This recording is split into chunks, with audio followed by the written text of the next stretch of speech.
Good morning, everybody. What's up? What's up? What's up?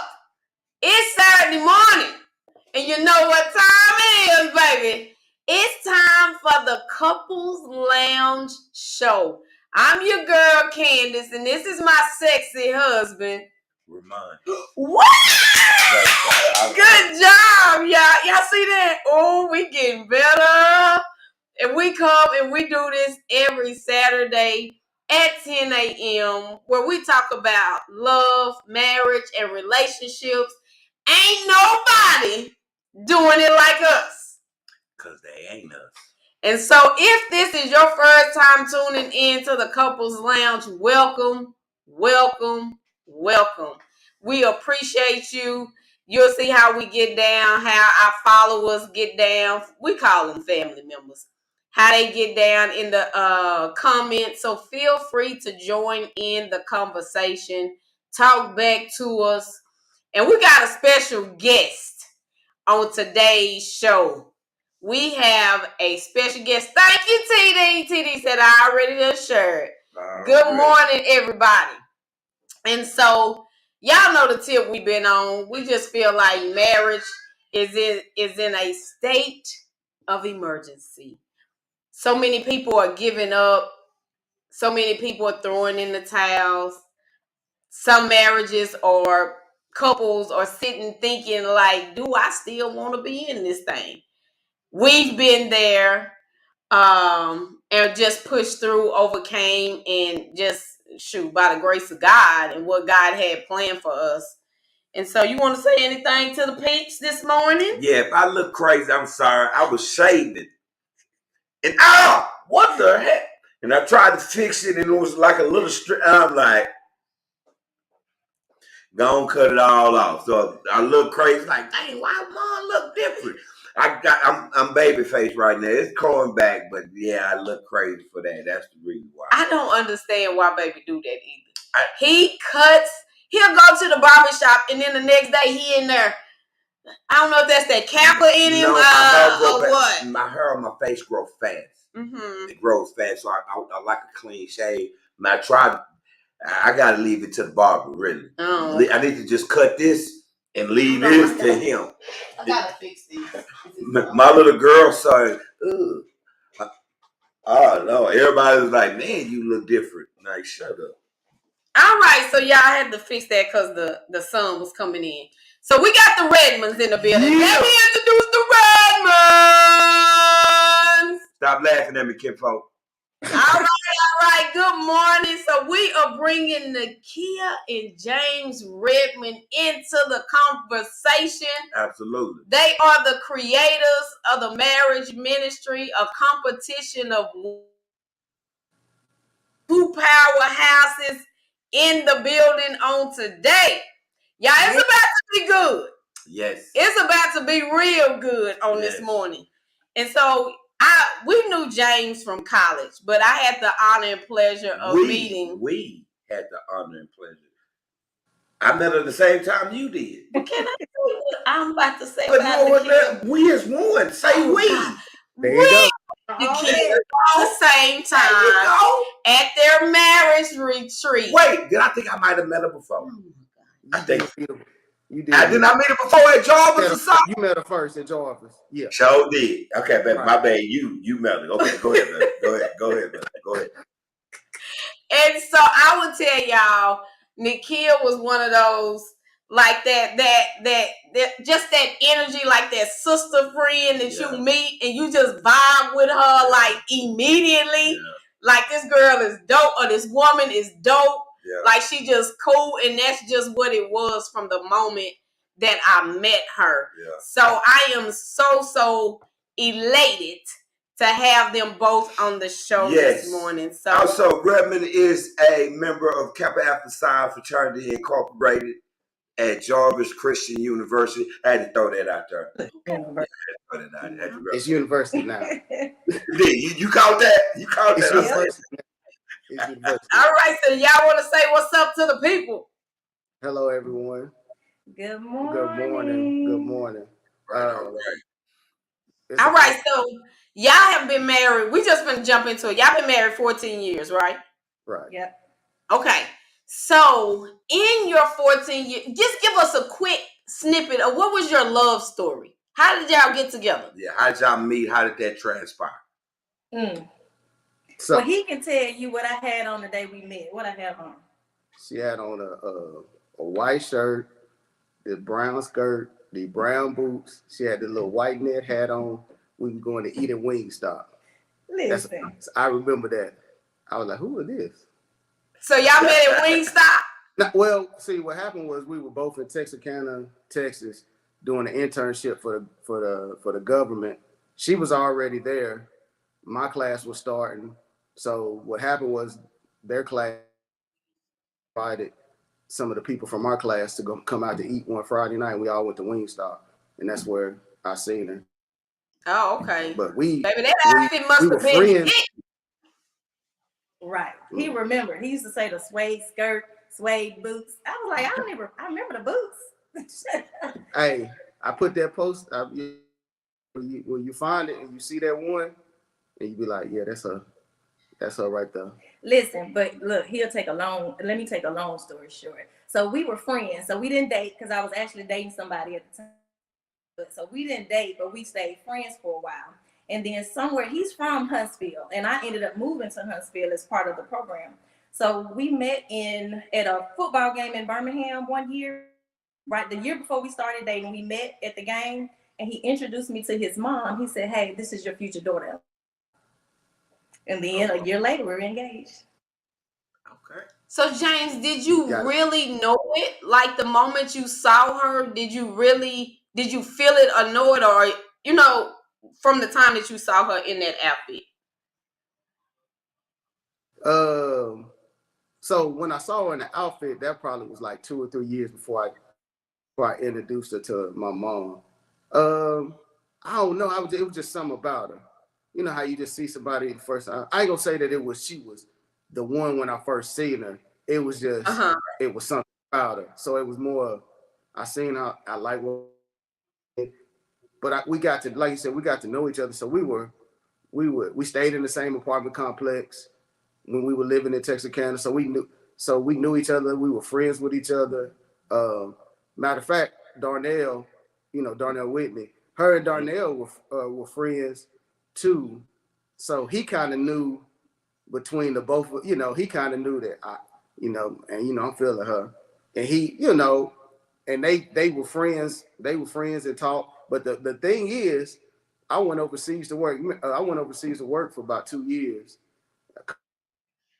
Home, but when I was over there, I used to call her all the time. Like when I got off of work, my time getting off of work, it was her time coming in to work. So I would call her when she got to work when I was leaving, and we would talk for a while, then go on, and it just kept going, kept going. So when I actually got back from working overseas, we went on a date, and we went on a date.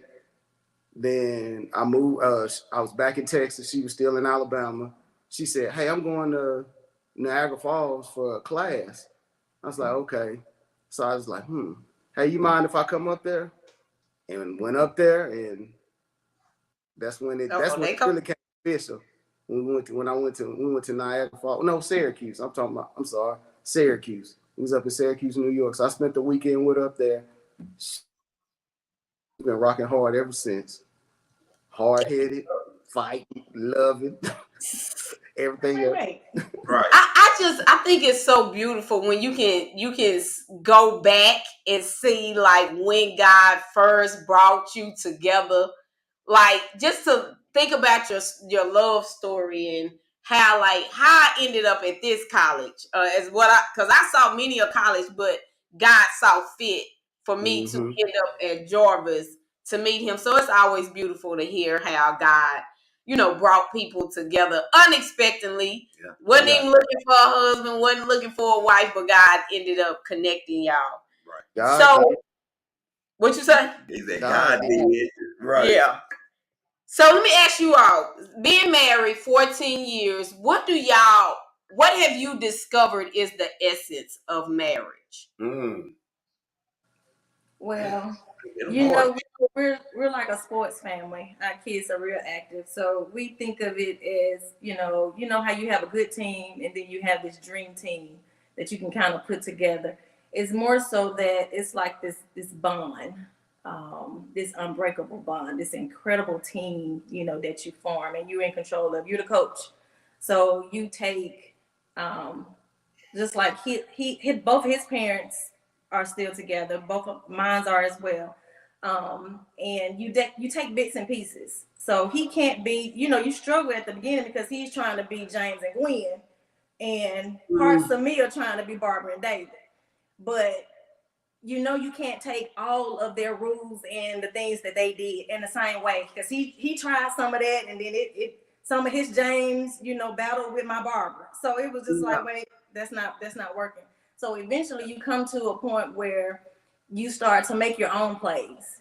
You look back at some of the things they taught you and some of the plays that they made, and you take pieces of it, and you figure out what works for you. You know, what works for this team, what works for us along with our two kids, you know, and even us individually, what works. So we take bits and pieces. So some of the things that they, you know, that they've shown us through their actions, even through their lessons that they've, you know, tried to teach us, we've taken bits and pieces and we formed it and molded it and put it to where it worked for us. So not all of it worked for us, and that's okay. Yeah, absolutely. Well said. And it's okay for it to be okay. Absolutely. Yeah. So what I'm about to say is something I have been thinking about for a long time. I think this was before COVID. On the drive to take my daughter to a gymnastics meet, it was like late at night. So they sleep and I'm in the car. So my mind is running. So I say marriage is like a cake. So what is your favorite cake, Ramon? Chocolate chip. What's your favorite cake, Candace? I like that chocolate chip too. Like his auntie's chocolate chip.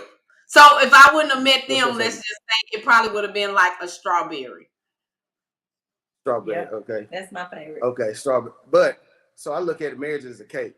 And you know how you bake a cake? There's some ingredients in the cake, and they're all the same ingredients, like egg, you got your flour, you know, your main ingredients. Right. But everybody's cake is different. Everybody's flavor that they love is different. And that's how marriage is. So each person, you can have your basic ingredients. So I got to pull my phone out because I wrote this stuff down. I'm starting to write stuff down. Starting to try to write stuff down so I remember it in my older age, so I don't forget what I say. So yeah, and then you have something you can go back and look at. Yes. So I had wrote this. I said, marriage is like a cake. There are many ingredients that go into baking a cake, but you need these basic ingredients to get started. You need all-purpose flour, baking powder, salt, sugar, eggs, whole milk. But the difference with marriage, there's things like trust, honesty, respect, love. But when you bake a cake, there's one thing that you always gotta do. You gotta let the cake rest, or what is it gonna do? It's gonna flatten out if you don't let it rest. Mm-hmm. So like marriage, there's one main ingredient that holds your cake together, and that's God. Come on. But after that's that one ingredient to hold the cake together, but we all got our different flavors in our cakes that we like. So we do have those basic ingredients, because in every marriage, we want trust, we want honesty, we want communication, we want love. But then you start adding your own ingredients to your own flavor of your cake, because everybody's marriage is different. So think it may be something that y'all like that's for your marriage that I may not like for my marriage. You know, so our marriage is gonna be totally different than y'all's marriage. Yeah. So and it's okay. It's okay.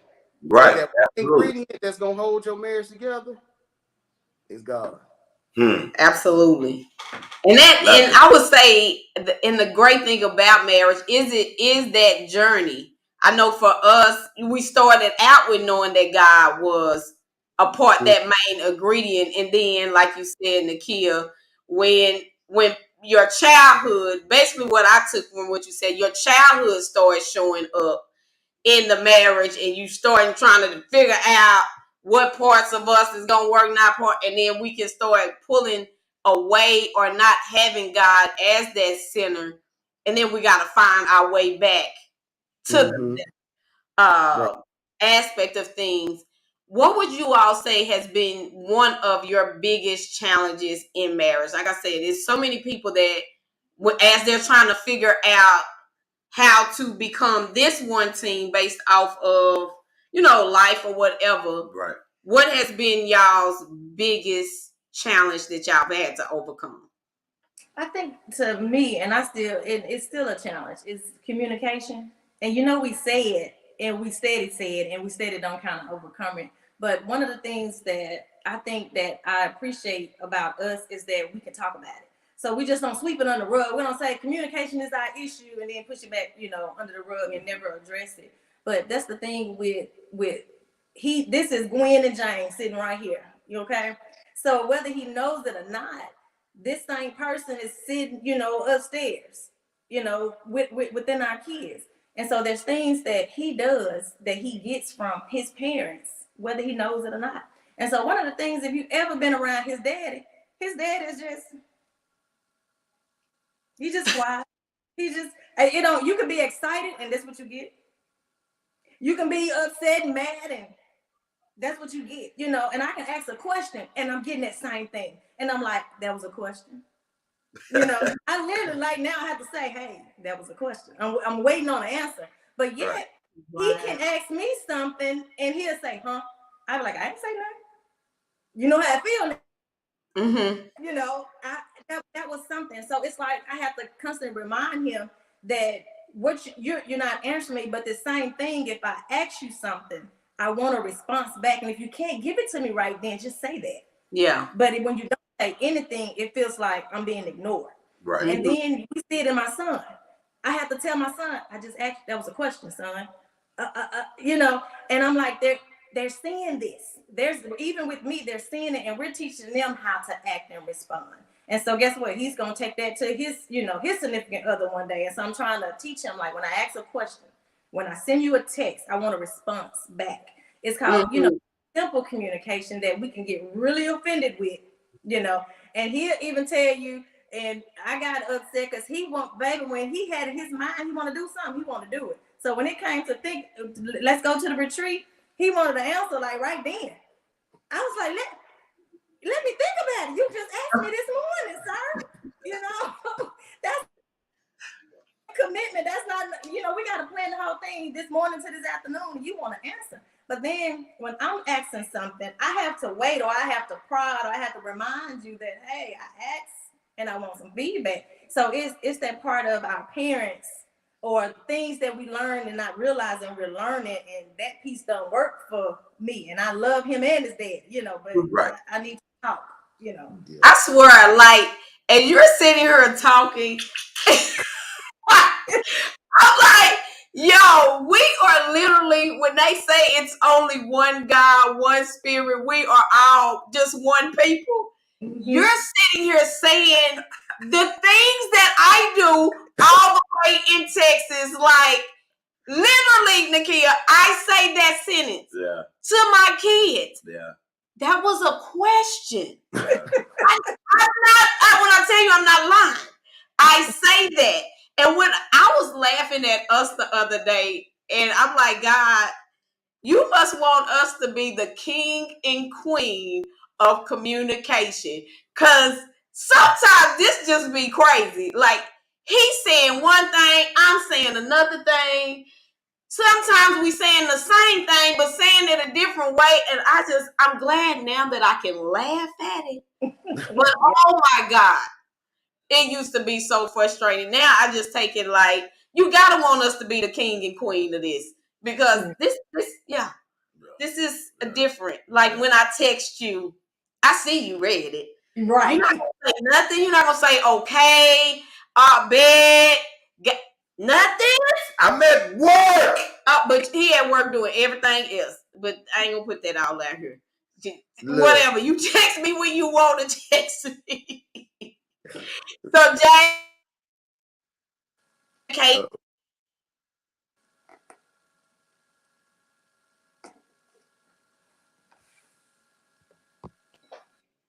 I didn't hear the question.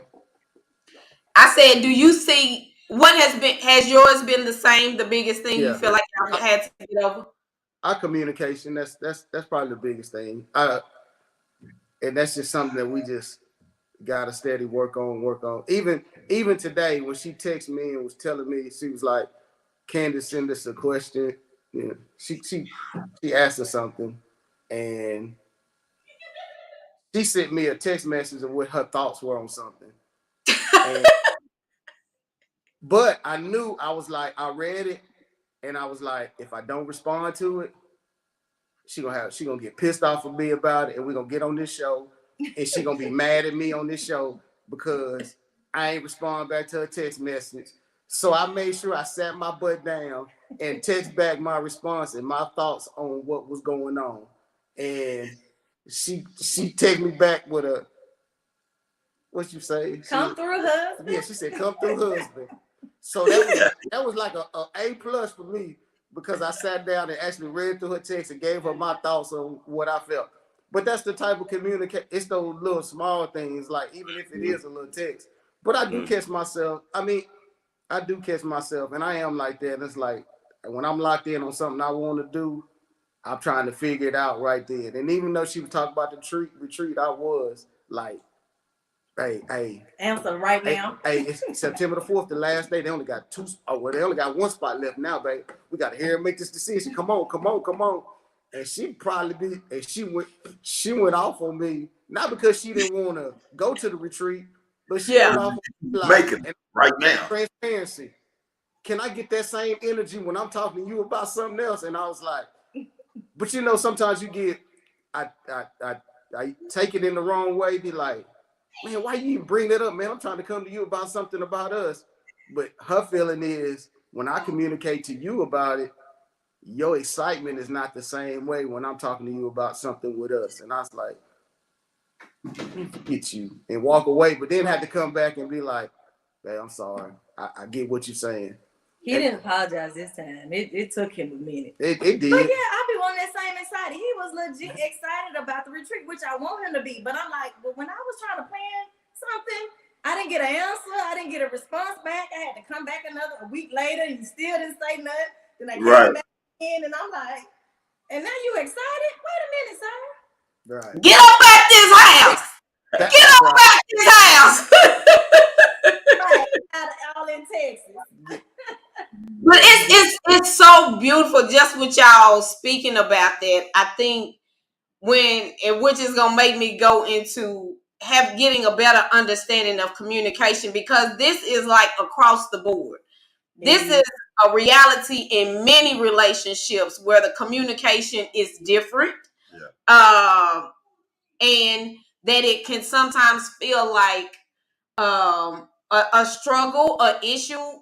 But I just sitting here and hearing y'all say it and knowing other couples that say it, it's got to be something godly about this, that God is trying to get us to see, get us to do. The challenges of communication. It's pushing us out of our comfort zone. It's causing us to have to see somebody else's perspective, because that simply makes us better. Right. Us being able to call each other out in love on what we're doing to make each other better, but it don't always feel good. Right. Yeah. That's the thing. It doesn't always feel good, that growth. I think men and women, we just communicate different. Point blank, period. And what was challenging for me is our mindsets. Two different mindsets in certain areas trying to come together to agree. Mm-hmm. And the maturity came from learning to just disagree. We can agree to disagree. Mm-hmm. And not making an argument, not make this a fight, not make this a battle over this little bitty thing because we disagreeing. Mm-hmm. That's when the marriage became easier to me. Mm-hmm. For us, when we can just agree to disagree. Mm. Okay.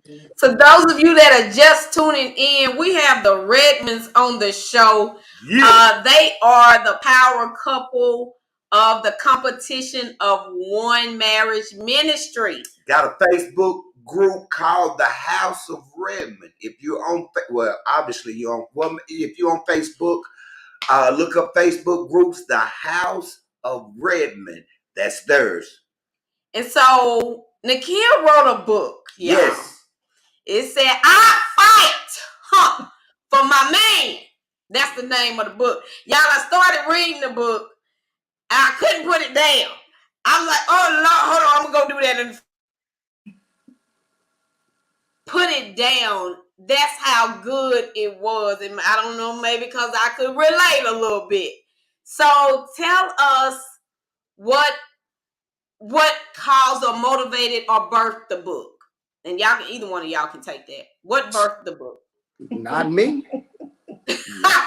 Why ask me? That's her question.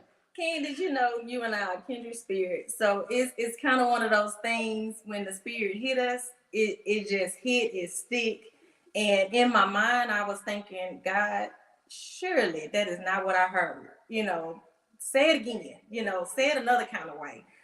Make it come in this way so I can make sure this is what I heard, because this man is not going to agree to this. And so once I knew in my heart that I felt what I felt and I knew I heard him, I said, okay. And I asked him, and he said, no. He was very adamant of no, absolutely not. And so usually, our response back, that's an argument. That was an argument waiting to happen. And he was expecting it. And that's how he was acting. And I was like, no, I'm good. And I remember taking my notes on my phone, the little app, and writing out what I was thinking. And I just went off in my notes, and just said, I can't believe he is feeling this way, blah, blah, blah. And I was just like, and I ended it with, God, if you want me to write this, you're going to have to work on him. I can't do it, and I'm not going to do it. This is not going to go over well. And we did an event. We had a couples party. And the next morning after, this was like some weeks later. So I had let my heart just kind of rest on it. So we had a couples party. And after the party that morning, he actually came to me and said, if God told you to do that, go ahead on and write it. And he had tears in his eyes. He meant it. And I was thinking, oh my God. Hold on. Let me ask James, what happened between the no and the yes? What happened for you? I don't know. I just don't. I don't know. I think it was more of a support thing for my wife, and I knew it was something that she really wanted to do, even though because I told her no when she gave me kind of a rough draft of the book, and I read through. I knew she was writing the book, but I didn't know to the extent of what was going to be in the book. So that's why my no was like a HE double hockey stick no in the beginning. But kind of after the party, and I think it was more of a support thing for my wife more than anything. Like, man, this is my wife. This is something she worked on. I don't want her, and I don't know what it was. I just felt like I didn't want her down the line to be resentful to me because it was something that she really wanted to do. And I held it back. I held her back from doing it because of my personal thoughts or my personal feelings. But this is the thing. I didn't want to write the book. That's the piece. I didn't drink. This was not my aspiration to write a book. I did not want to write the book. It was more so it was given to me, and I felt like I had to obey and write the book. Wait. I cannot sit and let this pass because I don't want nobody to miss what they just said. And I'm gonna tell you what I just heard. Break it down, baby. I'm gonna start with where she just ended. Is that God gave it to her, basically. Gave an assignment. She took it to her husband because it had to do with her husband. He said no. She let it rest. She prayed. She gave it to God. And she was still. God in the midst, because it is what he wanted to be done, because he knew where he was taking them. James just said, I don't even know why I said yes. It's a Holy Spirit type of deal. And he came back, as she said, with tears in his eyes and meant it. Wow. Sometimes, ladies, and I'm speaking from experience, you speak it. If it ain't what you heard, you rest. You pray about it. And we gotta know if it is from God, it will happen. He will hear it. Somehow, some way. Yeah. And somehow, some way, James heard it. Yeah. So be all right. Sometimes we don't have to keep just like I'm telling you. I learned from experience. I don't even have to do that because I now understand the power and the connection that I have with God. And if I pray about something, yeah, I'm about 99% sure that 100% sure if God gave it to me, it's gonna happen. Right. So don't miss that, y'all. And don't miss that. And to me, a woman's silence is powerful. When y'all get quiet, man, that's preach. It's almost scary. Preach. Because y'all not quiet. So when you are quiet, whoa, hold on. It's extremely loud. It's extremely loud when you can be silent. Yeah. I just want to throw that out there. So give them a little bit of that because y'all gotta get the book. Yes. You gotta get the book. Real quick. And I don't even want to give it away. What's it's tripping me out right now, which I should already know, is how similar what she said when Candace came to me about the hell no, I ain't right no we ain't. No. Yeah. But I saw how adamant my wife was. I wanted to just support my wife. Eventually, I came along and said, all right, babe. Okay, this is what you feel we need to do. Okay. And it was really, like Redmon said, just to support you. But at first, hell no. I ain't want to write no book. Yeah. Not about it. I'm average. I done messed up too much. Okay. Sorry. And that's man, Ramon, that's it. I can't. It's hard for me to call him Ramon. I call it Bo. That just it's hard for me to do that. Whatever. It's I've been doing it forever. It's right. But that was my feeling on the situation too. It's just like, man, it wasn't for me per se, and I didn't want all my information out there like that, like from infidelity. So we're just gonna go talk. I didn't want my infidelities out there like that because I'm a private person. I can be a private person, so I didn't want all that out there. And I'm like, this shed the light on me and some things that I did, and I'm like, man, I don't want people to think and be like that. And it's almost like you try to keep up that perfect persona of a perfect person, but ain't nobody perfect.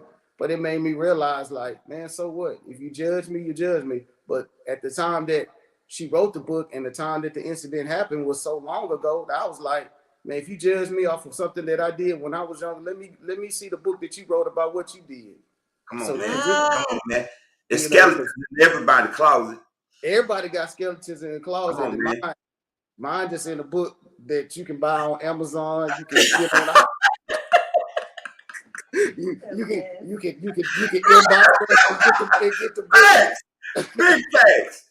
So, but I don't even worry about it no more because if you know me as a person, you know me as a person. You know that, hey, he might have made that mistake, but that's not the person that that's not the person that I look at him as, because I made mistakes.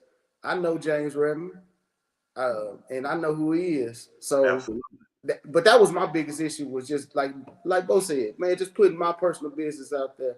But at the same time, she made a statement to me that I never thought about. And she said, well, how do you think I feel writing this book, putting this out about what happened in our marriage, and people going to look at me and people saying, well, why did she stay with him? Right. All that stuff. Right. So I ain't never think of it like that. Real talk. I was listening to something the other day, and matter of fact, it was a song, and he said it's beauty in the struggle. And later on, I was meditating outside. Yes, I was. I better stop. Better tell me Brown don't work. Can't tell me Brown don't work, baby. Never mind. All right, I'm listening, baby. I'm listening. I'm sorry. Wait, my hair might have got out. Oh my God. Okay. I'm in the garage. I'm watching TV in the garage, smoking a cigar. I cut the TV off, cut my phone, put my phone down. And I was thinking about that, and I'm like, wow, it really is beauty in the struggle if you can take the lesson that you're supposed to get from the struggle. If that makes sense. Ain't it in a J. Cole song? Yes, okay. Yes. I'm trying to remember. Yeah. Yeah, love yours. That is it's beauty in the struggle. There's beauty in the struggle. But you got to be able to receive the lesson, because it's a lesson you're supposed to get in that struggle. Yeah. God is not putting you through that just to put you through it. You're supposed to learn and receive something in that lesson.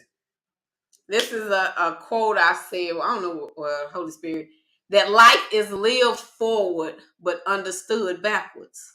Oh, yeah. Life is lived forward but understood backwards.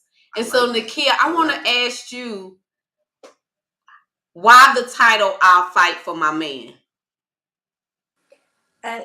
Honestly, I was blogging at the time. So before the book came about, I had started blogging. And that's what competitionof1.com is. I was going through and blogging perspectives. Because the part of me I have, but you know how you have a right and left side of your brain, one logical and one more emotional. And I'm sort of in the middle, and I operate on both sides. So I can understand. I'm the kind of person, and we never talk politics. I understand a Republican and a Democrat. I understand where both are coming from. And so usually, depending on whoever I'm talking to, I try to give them a different perspective, something else to think about. And so actually, I blog, and it was titled "I Fight for My Man." And I basically was telling the devil and saying I would fight for him. I would fight for this no matter what happens, no matter what we go through, whatever it is, ups and downs. This is, I went through the details of saying that I would fight for what we have. I wouldn't just let it die. And I was afraid to even post it. It was like my heart was pounding, because I felt like if I was putting it out in the atmosphere, then here he comes. Okay. So here comes the attack. If I say this is what I stand for, if I say this, whatever it is, just the same as if I say I'm going on a diet, guess what? Here come all the cake and ice cream, or whatever, all the parties, all the whatever. And so it was like, I felt like if I say this out loud, then the attack will come. But then, I got a feeling of push it out, get it out. So once I put it out, that was like the most reviewed and read blog and all of that. So then when it came down months later, when I wrote the book and I was trying to think of a title, I was thinking, hey, this is a perfect title. Fits me. It's something that I would say out loud. It was something that you would, a simple mind would look at and think something wrong. A simple person would look at the title and think, oh, ghetto, this, whatever the case may be, but it's something deeper. So it's beyond the surface. I'm always the one that tries to coach people to get beyond what you see, the initial piece, and go a step deeper. And so if the title turns you off, then you just missed your blessing. But if you take the title and say, it got to be something else here, let me go and see, and you read it, you do get something different. And I've had people, I just had someone last week to say that they read the book and laughed and cried. And I'm thinking, I've heard that more than one time, where a wife will say, I've laughed and cried, reading the book. And I smiled. I remember smiling, and I remember crying writing the book. Like closed it up and had to walk away, And so it's that kind of thing. That's where the title comes from. But the part of me that's just different like that, the part of me that's just outgoing and don't really care what, I care, but I don't care, Right. I know who I am, I know who kind of just stirs me. That title itself is bold, and I'm bold. Okay. So it's like I needed something that was going to speak a message and hit who it needs to hit, turn off who it needs to turn off. Okay. Did the book birth the marriage retreat that you guys hosted, or how did that come about?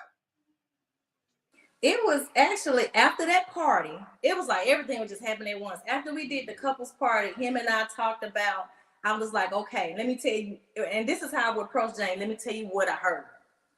He said, don't stay here with the party. I'm here in retreat.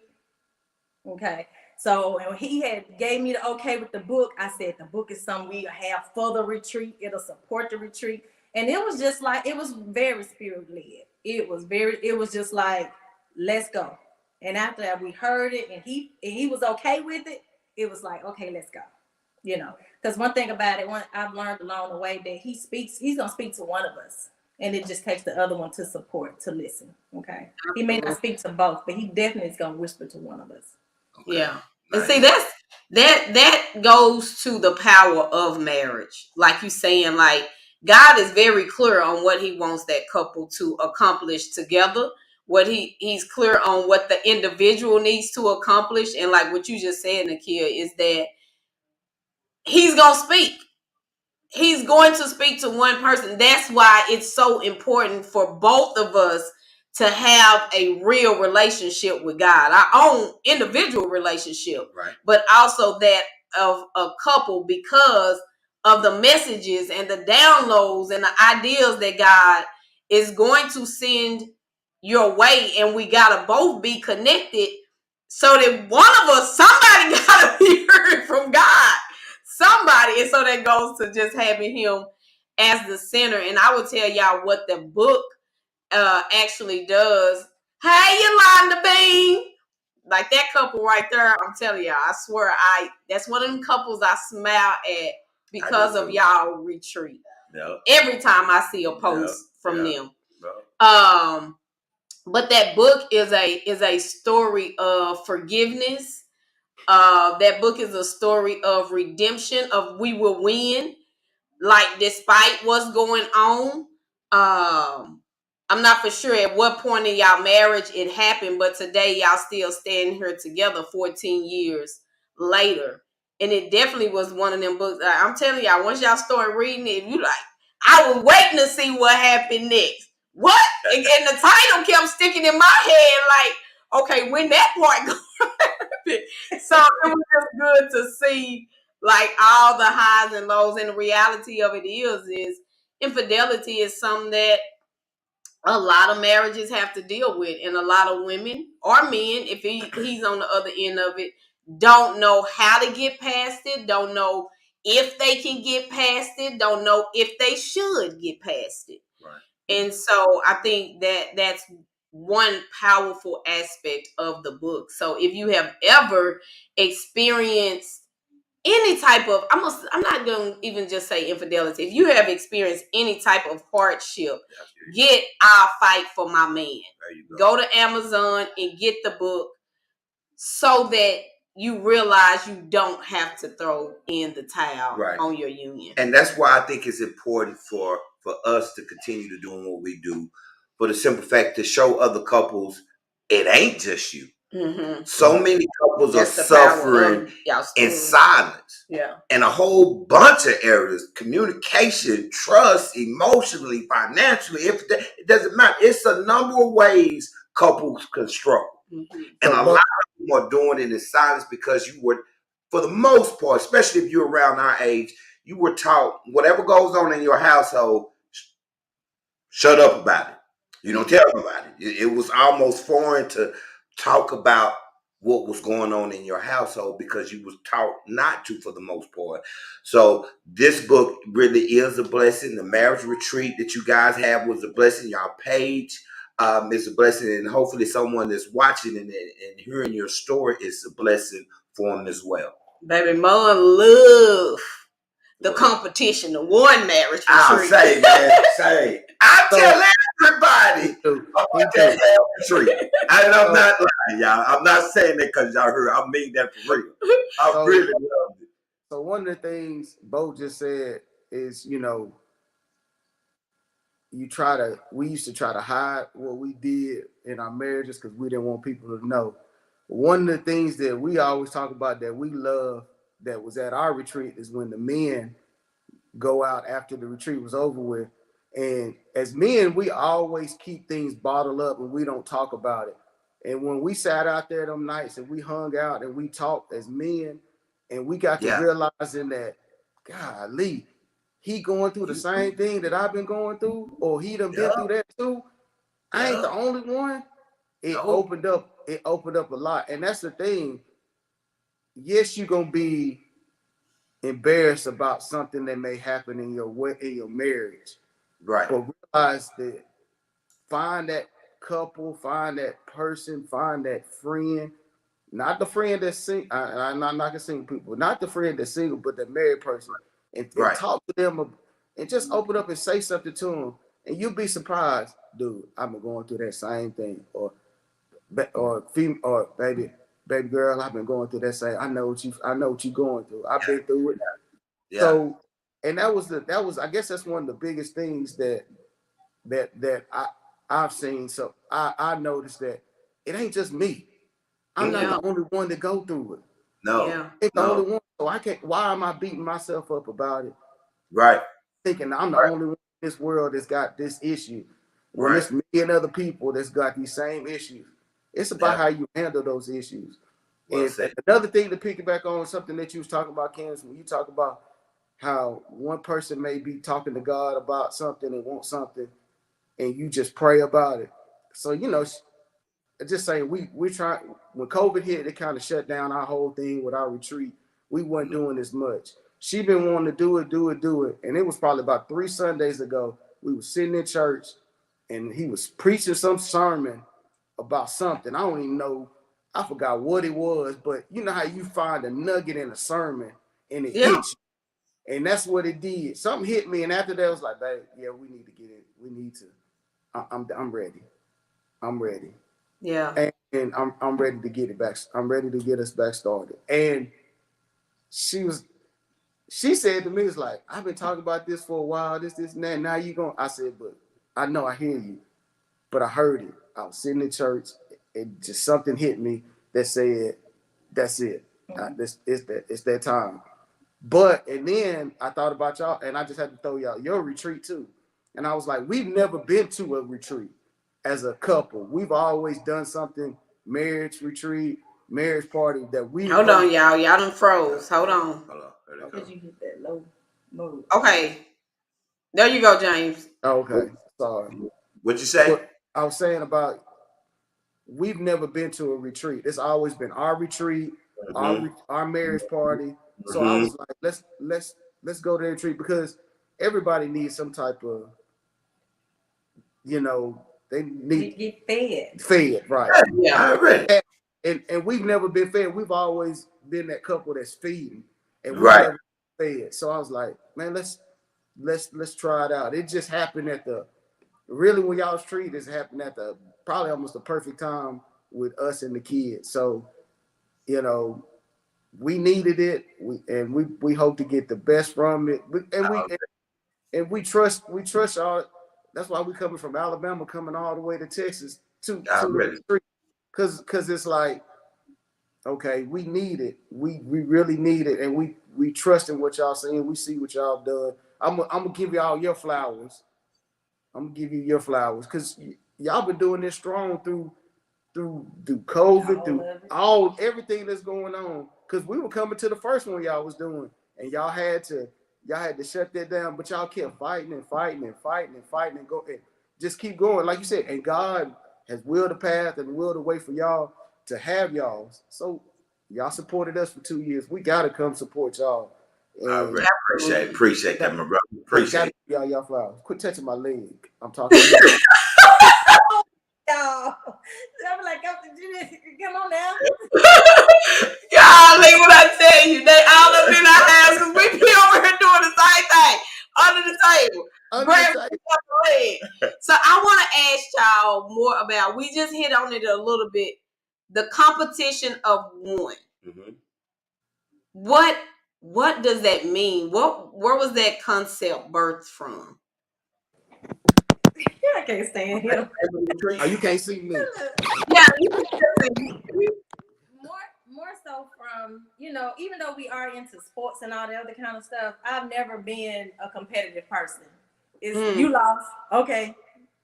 When we play next, I've never been to where I have to win something. I just like to play the game. So I love games. I love anything that's fun, that's all of this, So it's even when we're, watching our kids. It's like I like the feeling, but I could care less. Second place, third, you out there. You here. Other folks at home, So it's just my overall attitude throughout my whole life has kind of been that way. I cheer for everyone. It's room for all of us to win. Okay. So even when when you all were doing your thing and I'm like, hey, put it on our site. You know, and other folks like, is it okay to post on? It got something to do with marriage. Put it out there. You know, there's room for all of us. So it's easy. To me, I've always been that kind of person. I love to support what we're doing. I love to, see other folks doing great things, and I'm encouraged. I get energy when I see other people doing good, and that's near me, not near me, or whatever. My eyes, light up. So it was just my own way of saying, I'm my own competition. I'm always trying to do stuff and my own goals, and I've always got something going I'm trying to do to encourage myself, to encourage Nakia to do better. And it's just, life is a journey. I want to have fun with it. I want to live. I want to see. I want to do. And so throughout this whole thing, if I'm going to compete with anybody, let me compete with my old self, or myself, that the things that I don't like, let me compete with that person, versus. Yeah. And one thing we're not going to do, we're not going to compete in this house, Mm-hmm. That's what we not, and so that was one of the things you have to fight through in your marriage too, that you and I'm not, we're not in competition with each other. What's was yours mine, was mine yours, vice versa. This is ours. We make decisions on the whole, not pieces and parts and all this other kind of stuff. So it was just that whole thing of just overall who I've always been and the message that I like to send to others. Okay. Right. Okay. How did y'all pick, real quick? How did y'all pick the location for the retreat? What made y'all pick that spot? Because I absolutely love the place. Yeah, it's not too far, and to be honest, and I've been really trying to get my mind off of it. It's sexy. It is. Yes, that was a nice place. I think sometimes I think about us doing something outdoorsy, and I'm like, oh, okay, but then it's nice. It puts you in a good mood. It's pretty. It's just, it wasn't that far for us to get to, but at the same time, it's us away from the house. Because I feel our main support base probably would be here. So at least you can't go and retreat and you got to go take the kids and drop them off, then go pick them back up, then drop them back off, all that, then go home. Right. You can't. That's not retreat. You got to kind of go away. So I wanted somewhere where it wasn't too far. Let us get there, and then it make you go away, and you have to stay and just be in the moment. Yeah, that man. Once again, she found that place. Okay. You say once again, it's her. Sound like him. I'm just saying, it's her. I'm just James. I'm just that support. I'm just on that ride a little bit. All right. I remember, my brother. Same here. Because baby found. Go ahead. I hadn't been to it until the first time we went to the retreat. She went down there and she took care of everything. Because a lot of times she had to go was during time that we were playing sports or something. Man, when I first came over that hill and drove down the hill and saw that thing, and I was like, right. That's what I said. I'm like, damn, this one saying. Oh, okay. So y'all heard us talking about their retreat. So when it gets up and when she releases the information, please go. We will definitely be posting it. And I love, Nakia, how you said like you was having to take it away. Yeah. That kind of also lets you know who really ready. Yeah. Who really trying to do the work, that they are willing. Yeah. To be, maybe it is uncomfortable. It's inconvenient. Like you said, no, I got to get this lined up so people can take care of my kids. That's people that are invested in their marriages, and they are willing to do what it takes to get to the place in which God is calling them to do the work. I swear, I tell Mon, like, it warms my heart to see the couples that are still together, that shared their story at the retreat, and like they still rocking and rolling. Yeah. That retreat was a part of saving their marriage. Yeah. And Redmon, it goes back to what you were saying about putting it in the book. When we and just talking to people, literally the word says the truth shall set you free. It's a freedom that comes about when you ain't got to hold that stuff in, and you can just say, this is our story. This is what I'm experiencing. It is a weight lifted off of you to be able to stand in the truth of what you are going through and know that somehow, some way, God is going to work it for the good in that person's life, for your life. because I'm real clear that sometimes we are the teacher and sometimes we are the student. And sometimes he put us in the position where we both of them, as I'm speaking life into you, I've had God said, now that message was for you too. You spoke it to them, but it was for you too. Ooh. Come on. I ain't got about that one. Y'all keep doing please what you are doing because it is making a difference. Keep walking in the purpose and the call that God has on y'all's marriage. And I love that y'all use the sports analogy for so many things because marriage is a team effort. Yeah. It's a team effort. So y'all get front row seat, front row experience to God lessons. Yeah. And to be able to pour that into y'all marriage and pour that into other people's life it's a beautiful thing. Do you got another book? We got another book coming from you, Nakia? No, not right now. Not right now. Okay. But we are planning for next year. We're trying to see about a good spring date for a retreat. So that's our next thing. But one of the things that we were trying to birth also with this was a fighting for marriage, like a university setup. So that's in the future. So not a book, but definitely we're going to have some courses and things like that set up. But yeah, God got some things in store. We just need to obey. That's the thing. It's not a ask, it's a tell, and he's just sitting and waiting on you to do the work. Right. So definitely, we appreciate that. And one of the things I have to say, because you called out Yolanda, we didn't know her until they came to the retreat. Someone shared the book with them, and from that book, she looked us up. And so we've been cool ever since. So it's things like that God does. You know? Yeah. It's the little things that he put people in your way and people that you meet would have never met before. So absolutely, it's a God thing. Yeah, absolutely. Yeah, because I thought all y'all knew each other. Okay, awesome. Beautiful.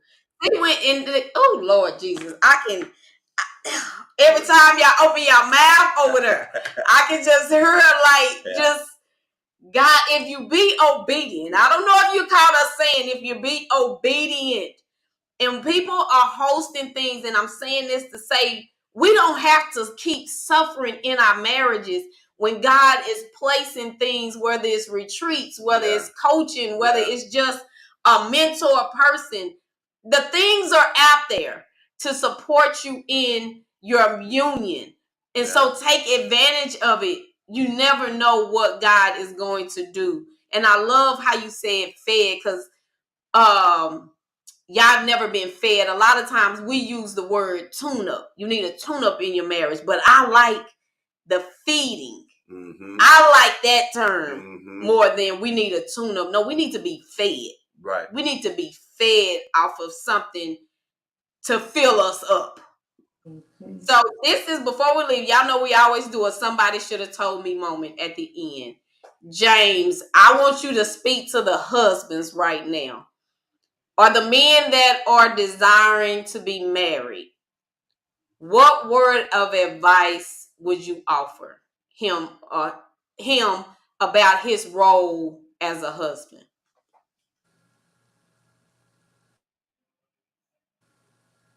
You can be a leader without speaking. You can be a leader with your actions. Don't think that sometimes you got to be the loudest and yell, which I'm learning that I don't have to raise my voice. I don't have to fuss. I don't have to argue. But my actions and the way I carry myself and the way I do things can be a leader, because my kids, they may not follow my words, but they're gonna follow my actions. My wife, she may not follow my words. She may follow my actions, because my words may not mean a thing, but my actions mean a lot. So your actions mean a lot of things. They say be a man of your word, but be a man of action. You can say it, you gotta do it. You gotta do it. I can tell her I support you, baby, but if I don't do it, she's not gonna believe me. So I gotta do what I say that I'm gonna do. That's my thing. Do your actions. Your actions is what is more important than your words. Cause you could tell a woman anything, baby, I love you, but if you don't show it, she ain't gonna believe you. She gonna get tired of hearing you say, I love you. She gonna get tired of hearing you say, baby, I'm gonna cut the grass. No, just take your butt out there and cut the grass. I love that. I love it. Oh my God, I love that. Thank you for that. And so, Nakia, you're somebody should have told me moment. Tell me, what is the power of a wife? Now that's funny, because what I was going to say was the power that you have as wife. Somebody should have told me about that power. And so I blogged about that a couple of years ago, because it took me a while to realize how much power I had over him and how much power I have in this household. And so a lot of the things that he does, how he feels, how he responds is through what I'm doing. We have more power than we think or know of. And so actually, we don't have to say much, but if we act and respond and carry ourselves in certain ways, then he's going to respond the way that we want it. So I don't have to tell him over and over again. All I have to do is understand and take hold of the power that I have as wife. Absolutely. Love it. Thank y'all. So can you tell them, I know we mentioned Amazon, but tell them where they can get I'll Fight for My Man. And anything y'all got coming up, please let them know right here, right now. Where can they find out more about the Redmons?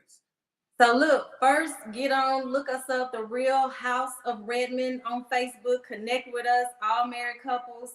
You can get the book on Amazon. If you want a signed copy, you can send me an inbox. I roll with them in the trunk. I keep copies on hand. I'll be able to send you one out. I'm Pamela Jane with the copies in the trunk. But definitely, we'll be having some retreats next year. We probably we're thinking about having another couples party like we did before in the fall leading up to the retreat.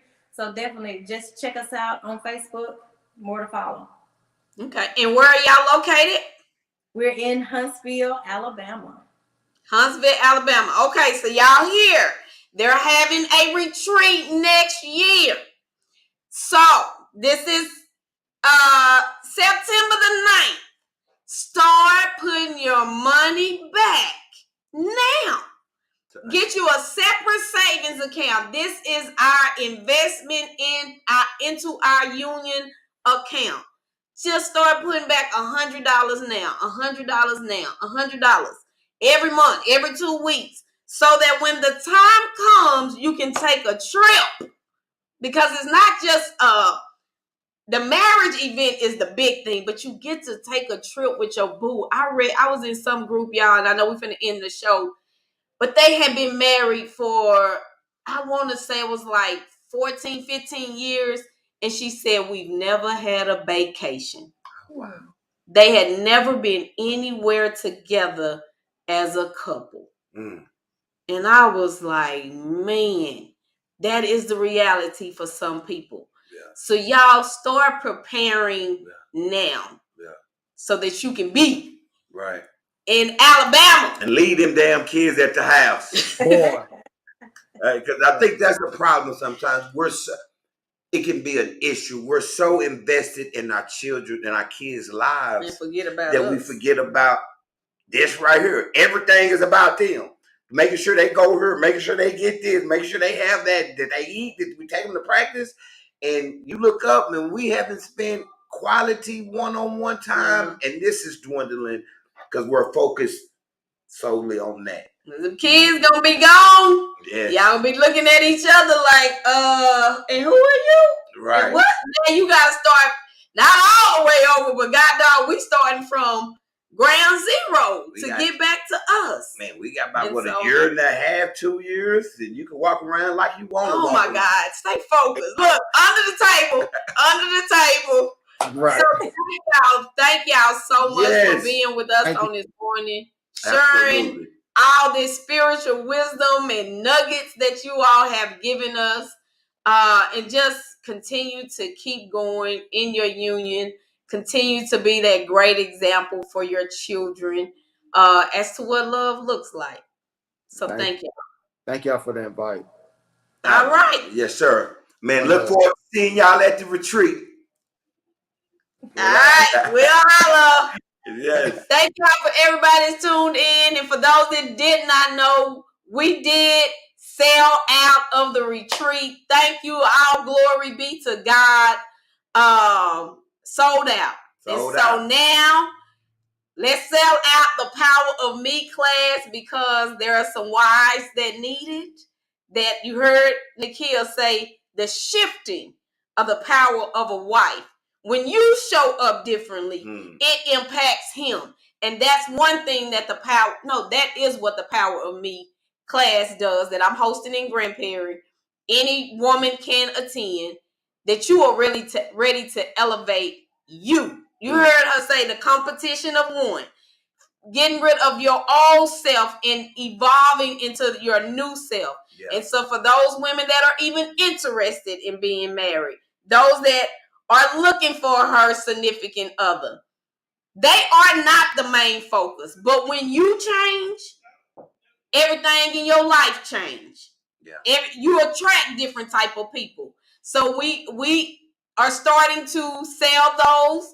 And so we have about 10 spots left for the women. If you're in the DFW area, or you want to drive down from, you ain't too far. Is it just in person? It's only in person. Okay. No, it's something powerful that happens when you be in person versus being on a Zoom. So it is in person, calling all women 25 and over. I think 21-year-olds still kind of figure out life a little bit. 25 plus, if you are ready to evolve, if you are ready to shift, if you are ready to elevate in any area of your life, emotionally, mentally, spiritually, physically, you need to be in the house. And if God laid on my heart and spirit to send you an invite, it will, because that's what happened this morning. I'm up here praying for the women, and God just started dropping names of people that I don't even talk to. They're not even my real friends, but they my Facebook friends.